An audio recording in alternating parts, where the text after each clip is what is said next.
Single mother అంటే sympathy కాదు, respect deserve చేసే స్ట్రెంగ్త్. తండ్రి లేకపోతే పిల్లలు పాడవుతారంటారు, కానీ ఒక స్ట్రాంగ్ సింగిల్ మదర్ ఉంటే ఆ పిల్లలు ఎవ్వరికీ తలవంచరు. ఆమె ఒకేసారి అమ్మగా ప్రేమిస్తుంది, నాన్నగా బాధ్యత తీసుకుంటుంది, సమాజంతో యుద్ధం చేస్తుంది, తనతో తాను పోరాడుతుంది. ఆమెకి చాయిస్ ఉండదు స్ట్రాంగ్ గా ఉండడం తప్ప.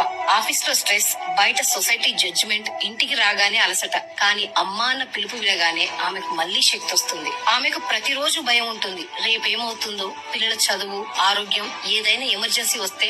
ఈ భయాలన్నీ ఆమె బలహీనతలు కాదు, ఆమె బాధ్యతలకు గుర్తు. సింగిల్ మదర్ కి లగ్జరీ లైఫ్ ఉండకపోవచ్చు, కానీ తన పిల్లలకి స్ట్రాంగ్ మైండ్ సెట్ ఇస్తుంది. తన దగ్గర డబ్బు తక్కువ ఉన్నా వాల్యూస్ మాత్రం రిచ్ గా ఉంటాయి. సింగిల్ మదర్ పిల్లలు సౌకర్యాలతో కాదు, సాహసాలతో పెరుగుతారు. అందుకే వాళ్ళు లైఫ్ లో పడిపోయినా మళ్ళీ లేచే బలం వాళ్ళకు ఉంటుంది. She's not alone, she's a force.